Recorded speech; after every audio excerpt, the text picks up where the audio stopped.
खाका निगारी एक अज़ाफ़ी मुताले में 12वीं जमात में 4 खाके दिए गए हैं और सफ़ा नंबर 117 पर इब्तिदा में लिखा गया है कि चारों खाका निगार कहीं न कहीं उनका ताल्लुक या तो बम्बई से रहा या महाराष्ट्र से रहा या महाराष्ट्र के किसी इलाके में जो है वो रहे।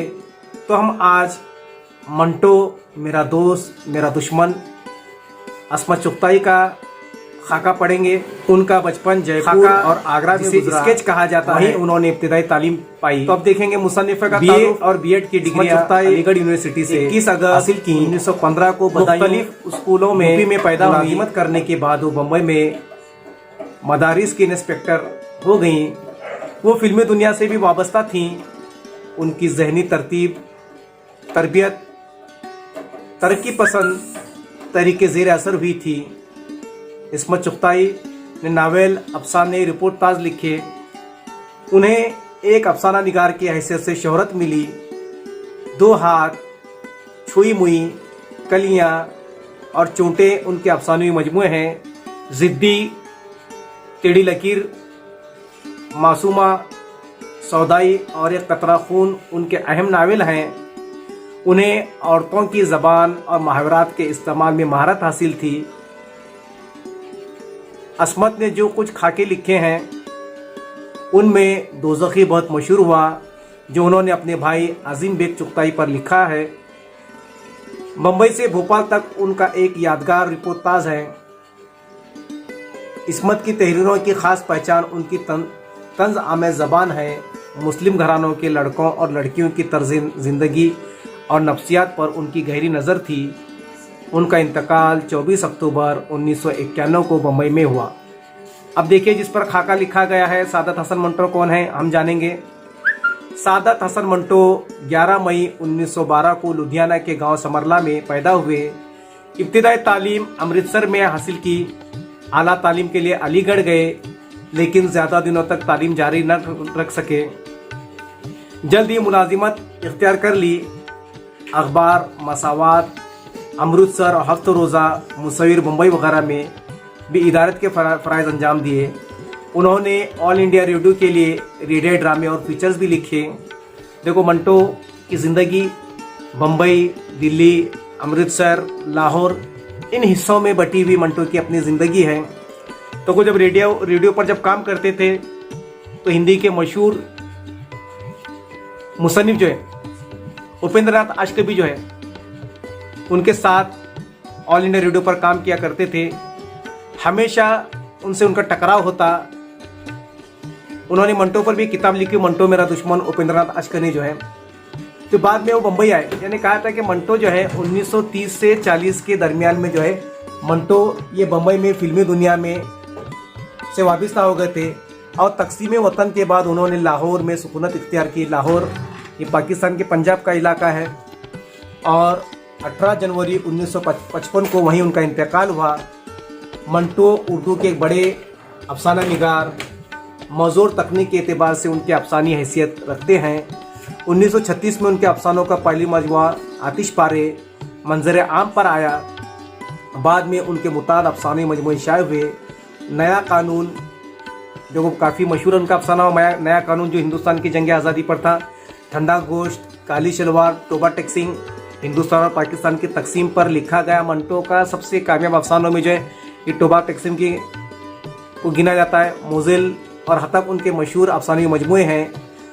उन्होंने अफसानों के अलावा मज़ामीन, खाके और फिल्म की कई स्क्रिप्ट भी लिखे। गंजे फरिश्ते उनके खाकों का मजमुआ है। मंटो ने ड्रामे पर ऑल इंडिया रेडियो पर थे तो रेडियो ड्रामे लिखे, खाके लिखे और मंटो उर्दू अफसाने का सबसे बड़ा अफसाना निगार तस्लीम किया जाता है। ये खाका जो है बहुत ही बेबाक, बदनाम सादत हसन मंटो पर अस्मत चुगताई ने लिखा है। तो मुंबई के ही मशहूर तग़ज़िया निगार, ड्रामा निगार असलम परवेज़ ने अपनी किताब अफसानों के दरमियान में लिखा है अस्मत चुगताई के हवाले से कि मंटो पैदा ही मरने के बाद हुआ। तो देखो बहुत ही गहरी बात जो कुछ है। मुसन्निफा जो अस्मत चुगताई है तो उन्होंने कहीं लिखा था कि मंटो पैदा ही मरने के बाद हुआ। तो मंटो को उसकी ज़िंदगी में जितनी शोहरत, जिसकी कदरदानी उसको उसकी अपनी ज़िंदगी में मिलना चाहिए था, वो मिल ना सकी। मगर मंटो के इंतकाल के बाद आज भी देखो उस पर फिल्में और दीगर, चाहे मराठी हो, अंग्रेज़ी हो, हिंदी हो, हर ज़बान पर मंटो पर जो उसका अफसाने जो है अपने उनके ज़बान में तर्जुमा हो रहे हैं और मंटो पर सबसे ज़्यादा काम हो रहा है। तो अब हम देखेंगे मंटो पर जो खाका है, मंटो मेरा दोस्त मेरा दुश्मन। बम्बई में जब मंटो मुकीम थे तो इस्मत चुगताई भी जो है जब बम्बई आई, तो बम्बई आने के बाद पहली मर्तबा एडल्फी चैम्बर्स की सीढ़ियों से चढ़ते चढ़ते, जो बहुत ही आलूदा सीढ़ियाँ थी, पहली मुलाकात का जिक्र मंटो के घर का वो मुलाकात का जिक्र कर रही हैं कि उनकी कैफियत और हालत ऐसी थी कि जैसे एक बच्चा इम्तिहान में जाने से घबराता है, बिल्कुल उसी तरह की कैफियत ये इस्मत चुगताई की थी। उनके साथ शाहिद नामी शख्स था जो उनको मंटो का घर या उनकी रहनुमाई कर रहा था। तो घबराहट के मारे, क्योंकि मंटो अपनी बेबाक की ज़बान के लिए बहुत मशहूर था, तो जब उसके घर पर जाते हो तो उनकी घबराहट चीज थी, तो घबराहट में कोई कमी नहीं आ रही थी। वो चाह रही थी कि भाई सीढ़ियों से उतर कर वापस चली जाए। मगर इत्तेफाक ऐसा हुआ कि शाम के वक्त मंटो हमेशा घर पर रहते हैं। तो जब पता करने पर पता चला कि मंटो घर पर हैं, तो जब उनके मंटो के जब घर में पहुंचे तो यहाँ पर मंटो का घर का हुलिया और मंटो का हुलिया यहाँ पर बयान किया गया है कि मंटो का एक ड्राइंग रूम नुमा कमरा है जहाँ पर सोफ़ा सेट लगा हुआ है, बिल्कुल साफ़ सुथरा है। और मंटो क्योंकि उसको लिखने की आदत थी, उकड़ू बैठकर जो है वो हमेशा लिखा करते थे। तो उनके हुलिया में यहाँ पर उन्होंने लिखा कि मैं मंटो कुर्सी पर बैठे हुए ऐसे नज़र आ रहे थे जैसे कोई मकोड़ा नुमा इंसान जो है उकड़ू बैठा हुआ है। जैसे ही वो इस्मत आपा को अपने दरवाजे पर पाते हैं मंटो, तो आइए आइए कर बिल्कुल खंदा पेशानी के साथ जो है मंटो उनको अपने कमरे में ले जाते हैं और बिठाते हैं। और मंटो को उन्होंने हुलिया बयान किया कि मंटो जो खुद खद्दर का पायजामा और कुर्ता पहने हुए हैं और जवार कट सदरी, जिसे कहा था को जो सदरी जो है, जैसे जैकेट भी कहा था कि पहने जो है मंटो बैठे हुए हैं। और जैसे ही जब इस्मत आपा बैठी तो मंटो पहला जुमला दाग देता है कि मैं तो समझता था कि आप ही निहायती काली दुबली पतली सूखी मरियल सी होंगी। तो मंटो उनसे कहता है, तो उसका जवाब वो भी देते हैं कि मैं भी समझती थी आप ही निहायती दमक किस्म के चिंगाटने हुए पंजाबी होंगे। मगर मंटो की जसामत दुबली पतली थी। बात में दोनों बहस में जुट जाते हैं। बात में जो है इख्तलाफ और इत्तेफाक होता है और बातों में इस्मत चुगताई और मंटो अपने आप को जो बिल्कुल करीब महसूस करते हैं और अगली मुलाकात के लिए जो है कुछ मौज़ूआत को वो रख देते हैं। जिस तरह से इस्मत आपा की एक आदत थी कि अपने बाट को काटने की माहिर थी, बिल्कुल मंटो भी जो बात को काटने का माहिर थे। बात पूरी होने से पहले वो बीच में बोल उठते थे। कभी कभी बाकायदा इनकी गुफ्तगू जो है ये बहस की नोकझोंक इस्तेमाल के हद तक पहुंच जाती। अदीबों का मामला होता है, देखो भाई एक एक नुक्ते पर एक एक पहलू पर जो है बहुत ही वो बहस करने लगते हैं, है ना। और सिर्फ चंद घंटों में जो है जिनकी जान पहचान जो है बिल्कुल एक अच्छे ताल्लुकात, एक भाई बहन के ताल्लुकात दोनों में बन जाते हैं। इस घमासान के बीच देखो जो है मोटे शीशों से पीछे जो है मंटो जो चश्मा पहनते थे बेसाख्ता, उनको मोर की याद आती है। देखो बिल्कुल कज बहसी या बाकायदा लड़ते थे, हिमाकत यानी कि बेवकूफ़ाना बातें भी होती थी। तो इसी धांधली में अस्मत आपा को जो है मंटो अपनी बहन कहते हैं। आप मुझे बहन क्यों कह रहे हैं? मैंने चिढ़ कर कहा, नहीं कहता, मेरे पास मेरे भाइयों के ख्यालात कुछ खुशगवार नहीं है, ये आपको खांसी है, इसका इलाज क्यों नहीं करते? देखो बात काटने की आदत थी, तो मंटो ने जो उनको इस्मत आपा कहा, तो मगर इस्मत आपा का जो तजुर्बा था भाइयों के मुतालिक उनका जो तजुर्बा था वो खासा तकलीफ़देह था। तो मंटो को खांसी थी। जब बम्बई में जब मंटो थे तो उनको टीबी का मर्ज लाग हुआ था। मंटो कहता है कि डॉक्टर ने साल भर में उनकी ज़िंदगी की दिन गिनवाए थे कि साल भर जी सकते हैं, मगर ये पेशेंट कोई भी सच्ची साबित न हुई। तो वहाँ पर वो अपने भाई का जिक्र करती हैं, अजीम बेग का जो है, और उनके फ़न पर बहस होती है दोनों में। तो बातों बातों में ये पहली मुलाकात जो है रात के 11 बजे तक इनके दोनों के दरमियान बातचीत बहस होती रही। तो जब खाने का वक्त हुआ तो मंटो ने जो अपने घर में उनको खाने के लिए अपने बर्नी से अचार निकालने के लिए कहा, प्लेटें निकालने के लिए चमचे वगैरह निकाल कर जो है खुद तेज़ी से खाना वगैरह लगा कर वो अपने खाना खाती हैं। और अदबी बहस दोनों के दरमियान में ये होती रही। तो मंटो चूँकि बम्बई में जब था तो फिल्मी दुनिया से वाबस्ता थे, और करीब करीब वो बम्बई में फिल्मिस्तान से जो है, फिल्मिस्तान जो फिल्म बनाने वाला जो कंपनी थी उसमें मुस्तकिल थे। वो बड़े खुश नज़र आते थे। मदा सराई जो है मंटो की ज़िंदगी का सहारा थी। वो अपनी तारीफ़ सुनना बहुत पसंद करते थे।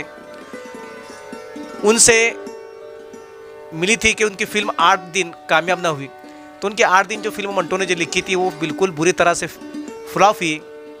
न जाने क्यों वो फिल्मिस्तान छोड़कर अशोक कुमार के साथ बॉम्बे टॉकीज़ चला गया।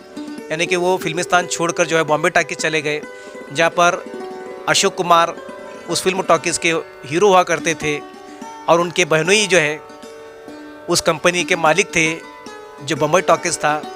तो उससे वाबस्ता हो गए। मुखर्जी न जाने उसे क्या कह दिया था कि वो एक दिन एकदम उनके ख़िलाफ़ हो गए थे।